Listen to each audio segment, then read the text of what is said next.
Hello दोस्तों, एक बार फिर से स्वागत है आपके अपने लिनाज यूट्यूब प्लेटफॉर्म पे। जैसा कि हम बिहार पुलिस का सीरीज चला रहे हैं और ये इकोनॉमी का क्लास है। मैं आपको बता दूं कि आपका एग्जाम जो है सो 13 जुलाई से कंडक्ट किया जा रहा है, जिसमें कि 30 जुलाई तक चलेगा, है ना। तो आप इसको पढ़ें और इसको याद करें। अगर आप वर्दी चाहते हैं, अपना सीट कंफर्म करना चाहते हैं बिहार पुलिस में, तो इसको पढ़िए और इसको याद कीजिए। ये आपके लिए ये क्वेश्चन जो कि मैंने जो पास किया है 2024 में, इन्हीं सबको पढ़ के मैं पास की हूँ। और आगे आपको ये जो है सो ये वीडियो हेल्पफुल रहेगा, ठीक है ना। तो चलिए चलते हैं आपको नेक्स्ट के इकोनॉमी की तरफ। अर्थव्यवस्था, हमारी अर्थव्यवस्था जिससे हमारी दिनचर्या चलती है, ठीक है ना। आइए आपको बताते हैं हम। पहला है, काम के बदले अनाज का राष्ट्रीय कार्यक्रम की शुरुआत किस वर्ष हुई? मोस्ट इंपोर्टेंट क्वेश्चन है, ठीक है ना। VVI क्वेश्चन है, MVVI क्वेश्चन है, ये मोस्ट इंपोर्टेंट क्वेश्चन है। काम के बदले, पहले पहले जो काम के बदले अनाज राष्ट्रीय कार्यक्रम की शुरुआत कब हुई? पहले काम दिया जाता था, फिर उसके बाद जो हमारी राशन डीलर व्यवस्था होती है ना, जिसे जो हमें हर महीने राशन देती है, तो काम के बदले अनाज की जो है सो अनाज का कार्यक्रम किस वर्ष हुआ? तो किस वर्ष? 2004 में, सन 2004 में इसका जो है, पहले काम देता था, अब जो है सो खाना देता है। खाना यानी कि दाना देता है हर महीने, ठीक है ना। नेक्स्ट, भारत में गरीबों के दो प्रमुख कारण। वैसे तो गरीबी के हजारों कारण है ना, लेकिन अगर स्पेशली कारण पूछ जाए तो जनसंख्या में वृद्धि और कृषि का पिछड़ापन। हमारी जनसंख्या का 80 से 80% क्या है? कृषि पर निर्भर है। तो कृषि का पिछड़ापन है और जनसंख्या में काफी वृद्धि है, जो कि गरीबी का क्या है ना, बहुत प्रमुख कारण है ना। ठीक है, नेक्स्ट देख लीजिए। राष्ट्रीय निर्धनता रेखा के अंतर्गत किसे गरीब माना जाता है? अब किसे आप गरीब मानेंगे? सिंपल सी बात है, जिसके पास खाना ना हो, एक वक्त अगर शिक्षा दे पाता तो दूसरे वक्त खाना छूट जाता है, दूसरे वक्त खाना देता है तो शिक्षा छूट जाती है ना। जिस व्यक्ति की आय 106 दैनिक से कम हो, जिस प्रति व्यक्ति अगर आप अपने जीवन को तंदुरुस्त बनाना चाहता है या फिर आगे ले जाना चाहता है, तो इसके लिए प्रति व्यक्ति आय क्या होना चाहिए? प्रत्येक देश का प्रति व्यक्ति आय सही होना चाहिए, जो कि इंडिया का खास करके बिहार का प्रति व्यक्ति आय बहुत ही कम है, जो कि गरीब गरीब ही रह जाता है और अमीर अमीर रह जाता है ना। तो प्रति व्यक्ति आय क्या करना होगा? आपको तंदुरुस्त करना होगा, तभी जाके कोई भी व्यक्ति क्या होगा? निर्धनता गरीबी रेखा से ऊपर उठेगा। तो प्रति व्यक्ति आय क्या है? 106 दैनिक से कम हो। अगर 106 दैनिक रुपया से कम हो तो वो क्या होगा? निर्धनता रेखा की श्रेणी में आएगा, ठीक है। संगठित क्षेत्र के अंतर्गत आते हैं सरकारी नियमों का पालन। संगठित क्षेत्र के अंतर्गत क्या सब आएगा? सरकारी नियमों का पालन, साथ ही प्राइवेट फंड की व्यवस्था और पेंशन की व्यवस्था। क्या है? जैसा कि क्वेश्चन में बताया गया है कि संगठित क्षेत्र के अंतर्गत क्या सब आएगा, यानी कि हमारी सरकार जो है संगठित जो करती है, हमारी बिहार सरकार, उसको उसके अंतर्गत क्या क्या सब आएगा? तो क्या क्या सब आएगा? सरकारी नियमों का पालन आएगा। अगर हम किसी भी चीज को संगठित करना चाहते हैं तो उसके लिए कुछ रूल रेगुलेशन होते हैं, है ना। तो उसमें से क्या क्या रूल रेगुलेशन आते हैं? एक तो है सरकारी नियमों का पालन करना, और दूसरा क्या है? दूसरा है आपका प्राइवेट फंड की व्यवस्था और पेंशन की भी व्यवस्था। ये तीनों रहेंगे तभी जाके एक संगठित क्षेत्र क्या हो जाएगा? बन पाएगा, ठीक है। नेक्स्ट है, देख लीजिए, असंगठित क्षेत्र के अंतर्गत आता है ठीक इसके विपरीत, है ना। तो उसमें जहां किसी भी नियम का पालन नहीं किया जाएगा, भूमिहीन किसान, जिसके पास भूमि नहीं है, वो दूसरे के भूमि पर अपना जो है सो फसल उगाते हैं, साथ में लगान भी देते हैं, मेहनत भी करते हैं, ये असंगठित क्षेत्र के अंतर्गत आता है। और लघु किसान, छोटे मोटे जो किसान होते हैं ना, ये सब असंगठित क्षेत्र के अंतर्गत आए, ठीक है। नेक्स्ट, डॉक्टर एस अहलुवालिया के अनुसार भारत में गरीबी का कारण है संपत्ति का असमान वितरण, है ना। संपत्ति जो है हमारी संपत्ति जो है उसका, देखिए, अगर 4 भाई है और मान लीजिए एक ही कट्ठा है, तो दो सबको थोड़ा थोड़ा थोड़ा करके मिलेगा, उसे ही असमान वितरण कहते हैं। किसका? संपत्ति का, है ना। तो स्पेशली भारत में गरीबी का सबसे प्रमुख अगर कारण माना जाए तो इसमें से एक ये भी होगा, संपत्ति का क्या होगा? असमान वितरण, ठीक है। नेक्स्ट है, बिहार में गरीबी रेखा के नीचे जीवन यापन करने वाली ग्रामीण जनसंख्या का प्रतिशत औसत से क्या है? अधिक है ना। क्या है? जीवन यापन करने वाली ग्रामीण जनसंख्या का प्रतिशत राष्ट्रीय औसत से क्या है? अधिक है, नहीं होना चाहिए। बिहार में गरीबी रेखा के नीचे जैसा कि भारत क्या है, विकासशील देश है, अभी विकसित पायदान पर नहीं गया है, और उसमें खास करके अपना बिहार तो पिछड़ा हुआ है ही, लेकिन उसमें भी गरीब जो है बहुत ज्यादा है। अमीर के मुकाबले में गरीब बेइंतहा है। इस वजह से जो है सो बिहार का विकास जल्दी जल्दी नहीं हो रहा है ना। तो ठीक है, इसके लिए आइए नेक्स्ट देखते हैं।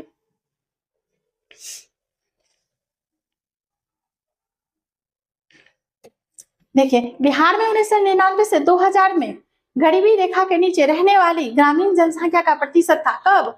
2000, 1999 से 2000 पूछ रहा है ना। 1999 से 2000 में गरीबी रेखा के नीचे रहने वाले क्या है ना, गरीबी रेखा रहने वाले जो है सो लोगों की जनसंख्या क्या थी? 42.6 लाख। उस टाइम की बात है, गरीबी रेखा के नीचे 42.6 है, और आज 2025 है। फिलहाल सुधार तो हुआ है गरीबी में, है ना। 1990 और 2000 डेटा की बात अगर हम करें तो 42.6 लाख है ना, 6 लाख है। और इस टाइम 2025 में धीरे धीरे सुधार हो रहा है। ठीक है, नेक्स्ट, शहरी क्षेत्र के व्यक्तियों को भोजन में प्रतिदिन कैलोरी की आवश्यकता है। कितना? शहरी क्षेत्र, शहर में जो लोग रहते हैं उसको प्रत्येक क्या है ना, भोजन में प्रतिदिन कितनी कैलोरी, ऊर्जा की जरूरत चाहिए, कितनी ऊर्जा चाहिए शहर के लोगों को। अभी हम लोग ग्रामीण की भी बात करेंगे, फिलहाल अभी शहर की बात हो रही है।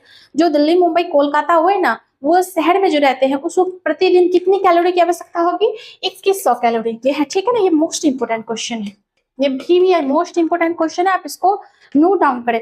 ठीक है, नेक्स्ट, सरकार द्वारा वर्ष 2005 में ग्रामीण क्षेत्रों में एक व्यक्ति के लिए प्रतिमाह निर्धनता की राशि क्या निर्धारित की जाएगी? क्या की जाएगी? 365 रुपये प्रति माह। सरकार द्वारा 2005 में ग्रामीण क्षेत्रों के 2005 में सन 2005 में सरकार द्वारा क्या है ना, ग्रामीण क्षेत्रों में, गांव के क्षेत्र में जो हम लोग रहते हैं उसमें प्रति व्यक्ति राशि क्या निर्धारित की गई है? 356 रुपये। ठीक है, कब? 2005 में। नेक्स्ट, बिहार की कुल जनसंख्या का कितना प्रतिशत भाग गरीबी रेखा के नीचे है? कितना? 41%। अभी भी इतना बिहार में गरीबी है ना, 41% आदमी क्या है ना, बिहार की जनता जो है सो गरीबी रेखा के नीचे है। ठीक है ना। नेक्स्ट, गरीबी में बिहार भारत के राज्यों में कौन सा स्थान रखता है? क्या है, आइए हम आगे देख लेते हैं। गरीबी की जो संख्या है उसमें बिहार, अपना बिहार प्यारा बिहार की किस स्थान पे है? तो देखिए, ये जो है सब दूसरे स्थान पर है ना, दूसरे स्थान पर है गरीबी रेखा में अपना बिहार। ठीक है, नेक्स्ट, 2011 की जनगणना के अनुसार भारत का सबसे अधिक गरीब राज्य कौन था? बिहार। 2011 के जनगणना के अनुसार सबसे अधिक राज्य कौन है? बिहार ही है। याद रखेंगे, वो 2011 की जनगणना के अनुसार है। नेक्स्ट, गरीबी रेखा के नीचे रहना क्या है? गरीबी। सिंपल सी बात है, आप गरीब है तभी तो गरीबी रेखा के नीचे है, तो वही है, गरीबी रेखा के नीचे रहना क्या है? गरीबी है। ठीक है, मैं गरीब नहीं हूँ। नेक्स्ट, प्राकृतिक आपदाओं के नाम क्या है? कुछ प्राकृतिक आप पूछ लिया जाता है बिहार पुलिस में कि गरीबी कुछ जो है सो प्राकृतिक आपदाओं के नाम बताओ, तो कौन है? बाढ़, भूकंप, सुनामी, दवानाल, ज्वालामुखी। अब दवानाल किसे कहेंगे? अचानक देखिएगा आप, जंगल में आग लग जाता है, प्रकृति रूप से जो है सो या तो बिजली गिरती है या फिर प्राकृतिक रूप से जो है सो आग लग जाता है, उसी को दवानाल कहा जाता है। बाढ़, भूकंप बाकी तो आप सब लोग जानते ही होइएगा। ठीक है, पूछ लेता है कि इसमें से कौन से जो है सो प्राकृतिक आपदा है, तो दे देगा आपको बाढ़, भूकंप, सुनामी और ये सभी। तो ये सभी में आप टिक कर सकते हैं, है ना। नेक्स्ट देख लीजिए, मासिक प्रति व्यक्ति उपभोग व्यय के द्वारा गरीबी रेखा का निर्धारण ग्रामीण क्षेत्रों में कितना रुपया प्रतिमाह किया गया है? अब ग्रामीण व्यक्ति जो है सो गरीबी रेखा के नीचे है, कैसे जानेंगे हम लोग उसको? हम कैसे जानेंगे कि वो व्यक्ति गरीब है ना? तो आपको आइए बताते हैं हम आगे। जिसका जो है ना प्रति माह कितना रहेगा? 972 रुपया रहेगा। वो क्या है? ऑटोमेटिक गरीब है, गरीबी क्षेत्र के अंतर्गत क्या करता है? वो बिलोंग करते हैं। नेक्स्ट देख लीजिए, निर्धनता की माप मुख्य किस आधार पर की जाती है? आय तथा उपभोग पर। अगर एक व्यक्ति कितना गरीब है उसकी निर्धनता हम किस पे करेंगे? उसका इनकम कितना है प्रति माह, उसका इनकम कितना है, और साथ ही वो उसका जो है सो उपभोग यानी खर्च क्या है, इनकम कितना है और साथ में खर्च क्या है। ठीक है, नेक्स्ट देख लीजिए, किन व्यक्तियों पर निर्धनता का सर्वाधिक प्रभाव पड़ता है? अनाथ बच्चे पर। ऑब्वियसली जिसके माता पिता नहीं है उस पे निर्धनता इतना मतलब कहर बरस बनती है। जिसके माँ बाप नहीं है, जो बच्चे अनाथ है, वो गरीबी क्या होती है उससे आप पूछिएगा तो पता चल जाएगा। ठीक है, नेक्स्ट देख लीजिए, अनाथ बच्चे पर, विधवा महिला पर और दलित वर्ग पर, ये तीनों जो है, ये जो है गरीबी की मार अगर आपको झेल देखनी है तो आप ये तीनों पर देखिए, अनाथ बच्चों पर, विधवा महिलाओं पर और दलित वर्ग के व्यक्ति पर। इन सब को कमा करके देने वाला कोई नहीं होता है ना। तो ये लोग जो है सो सबसे अधिक दंश अगर झेलते हैं तो ये तीनों ही हैं, अनाथ बच्चे, विधवा महिलाएं और दलित वर्ग के व्यक्ति। ठीक है, नेक्स्ट देख लीजिए,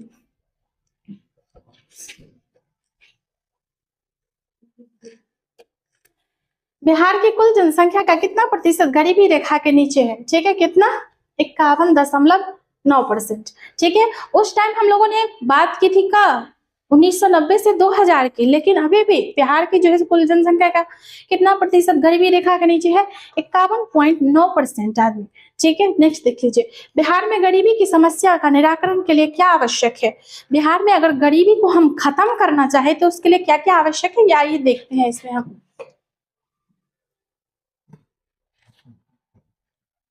ठीक है, कृषि का विकास, सबसे पहले तो आपने कृषि का विकास करना, जो पिछड़ापन है ना कृषि में उन्नत जोत, उन्नत खाद्य, उन्नत प्रकार की जो है ये हथियार वगैरह, ट्रैक्टर वगैरह जो है सो उसको जो हमको उन्नत करेंगे, उनको उन्नत कृषि विकास।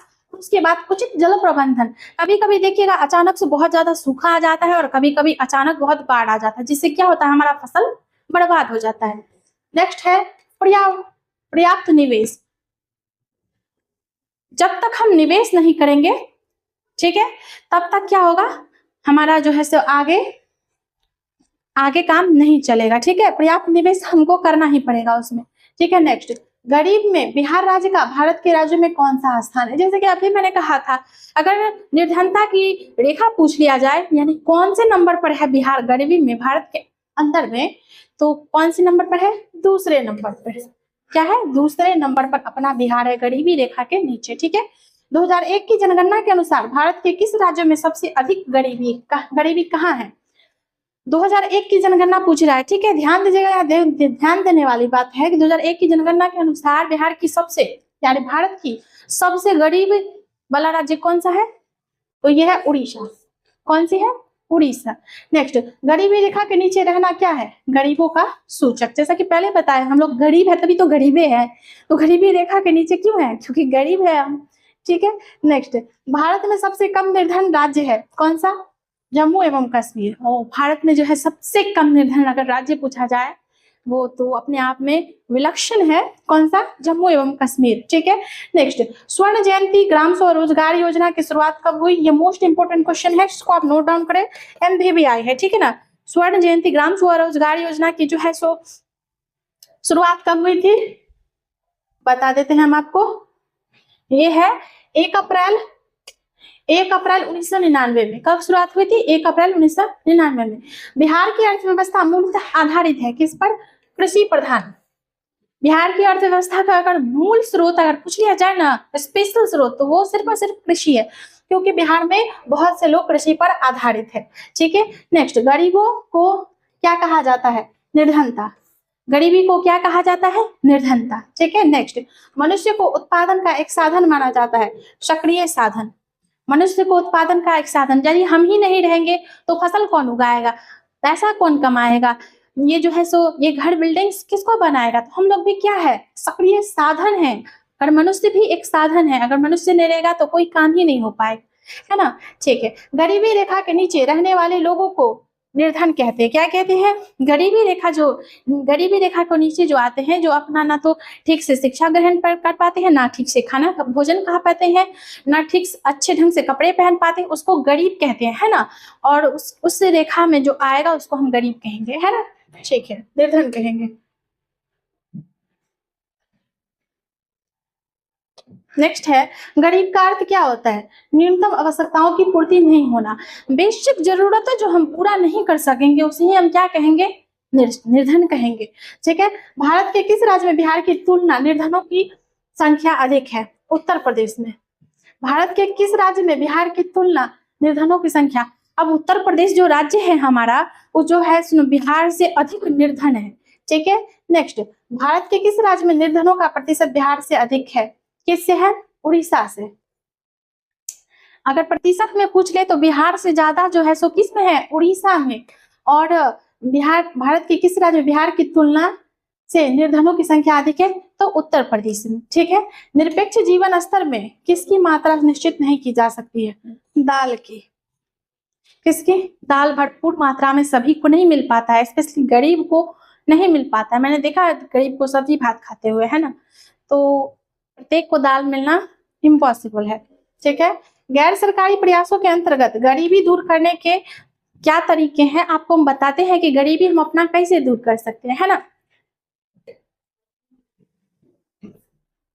ये है स्वयं सहायता समूह, जो हम लोग लोन उठाते हैं, महिलाएं लोन उठा रही है, ठीक है ना, सेल्फ हेल्प ग्रुप, और स्वरोजगार, अपना खुद का रोजगार चाहे छोटा हो या बड़ा हो, रोजगार का मालिक बनिए, ये। और साथ में सामूहिक खेती, जो हम लोग मिल करके खेती करते हैं। आप 4-5 बीघा एक खेत है, अकेले कर लीजिएगा, हो ही नहीं सकता है, तो आपको सामूहिक खेती करना पड़ेगा। ये सब कुछ उपाय है गरीबी दूर करने के। ठीक है, स्वरोजगार के अंतर्गत आते हैं जो गांव एवं शहरों में अपना रोजगार खुद करते हैं। जैसे कि मैंने कहा था, अपने रोजगार का मालिक आप खुद बनिए, वही है। शहर क्षेत्र के व्यवस्थित व्यक्तियों को प्रतिदिन कितनी कैलोरी भोजन मिलती है? 21। जैसे कि मैंने आपको पहले ही बताया कि शहरी क्षेत्र में है जो कितनी कैलोरी मिलती है? 2100। नेक्स्ट, एमपीसी के द्वारा गरीबी रेखा का निर्धारण क्षेत्रों में कितना रुपया प्रतिमाह किया गया है? कितना? 328 रुपया। कितना? एमपीसी के द्वारा, ये एक संस्था है, गरीबी रेखा का निर्धारण, गरीबी रेखा जो गरीब है उनका प्रतिमाह जो है सो कितना रुपया है? 328 रुपया। नेक्स्ट है, सामूहिक खेती के अंतर्गत निम्न में से कौन सी समस्याओं का समाधान होता है? क्या? कौन सी? उत्तम खाद की समस्या। अगर सामूहिक खेती करेंगे, 10 बीघा खेत है आपके पास, अगर सामूहिक आप खेती करेंगे तो सभी पैसा जुटा पाएंगे, जिससे क्या होगा? उत्तम खाद्य व्यवस्था बन पाएगी और आप खरीद पाएंगे। ठीक है, नेक्स्ट, स्वयं सहायता समूह एक प्रमुख घटक है। किसका? स्वयं सहायता समूह किसका प्रमुख घटक है? स्वर्ण जयंती ग्राम स्वरोजगार योजना का। ठीक है ना, स्वर्ण जयंती ग्राम स्वरोजगार योजना का। ये मोस्ट इंपोर्टेंट क्वेश्चन है।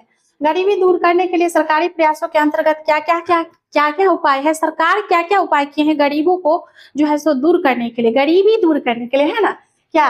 राज्य में रोजगार गारंटी योजना, वो जैसे कि 100 दिन का मनरेगा कार्यक्रम है ना, 100 दिन का काम देता है। नेक्स्ट है न्यूनतम आवश्यकता कार्यक्रम।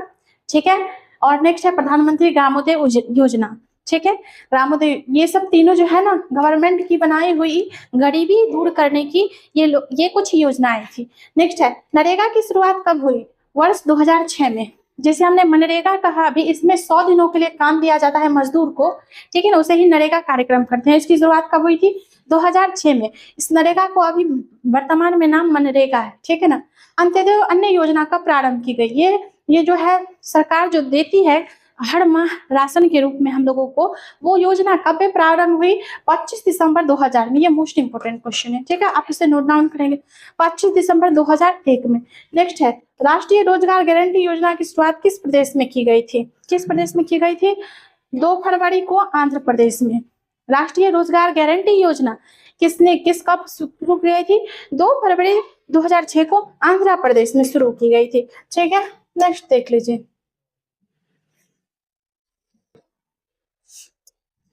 स्वर्ण जयंती स्वरोजगार योजना की शुरुआत कब हुई थी?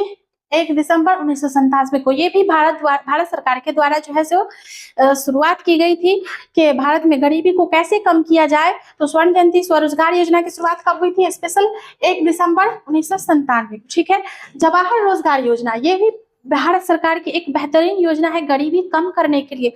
ये जो जितना हम आपको बता रहे हैं अभी, बहुत इंपॉर्टेंट, अपने आप में बहुत इंपॉर्टेंट है। इसको आप स्क्रीनशॉट ले लीजिए या इसको कॉपी में नोट डाउन कीजिए। वीडियो को जब तक आप पूरा नहीं देखेंगे, आपको क्वेश्चन का अंदाजा, क्वालिटी का अंदाजा ही नहीं होगा। ठीक है ना, तो देख लीजिए, ये है जवाहर रोजगार योजना कब प्रारंभ हुई थी? 1 अप्रैल 1989 में। कब हुई थी? 1 अप्रैल 1989 में। ये दोनों मोस्ट इंपोर्टेंट है। ठीक है ना, मोस्ट इंपोर्टेंट है ये दोनों क्वेश्चन। ठीक है, नेक्स्ट, मध्याह्न भोजना राष्ट्रीय कार्यक्रम की शुरुआत हुई थी। जैसे कि अभी मिड डे मील है ना, हम लोग खाना पढ़ लिख के और जो दोपहर में खाना खाते हैं स्कूल में, उसी को मध्याह्न भोजन कहते हैं, जिसका अभी नाम MDM है, वर्तमान में नाम कर दिया गया है। उसकी योजना की शुरुआत कब हुई थी? मध्याह्न भोजन योजना की शुरुआत 15 अगस्त 1995 को, ठीक है। और सुरक्षा गरीबी क्या देती है? गरीबी मापने का एक तरीका है। और सुरक्षा अगर आप बात करेंगे तो ये गरीबी मापने का एक प्रोसेस है, ठीक है। नेक्स्ट, प्राकृतिक आपदा के अंतर्गत आते हैं क्या सब? जैसे कि मैंने आपको पहले बताया था, भूकंप, चक्रवात, आकस्मिक बाढ़, ये सब कुछ जैसे एग्जाम में पूछ लिया जाता है कि निम्न में से कौन प्राकृतिक आपदा है, तो जैसे आतंकवाद और चाहे भूकंप, चक्रवात, आकस्मिक बाढ़, ये सब दे देगा और पूछ लेगा तो आप उसको देकर टिक मार देंगे। वैसे भी प्राकृतिक आपदा बच्चा बच्चा जानता है कि किस किस को कहते हैं, है ना। नेक्स्ट देख लीजिए।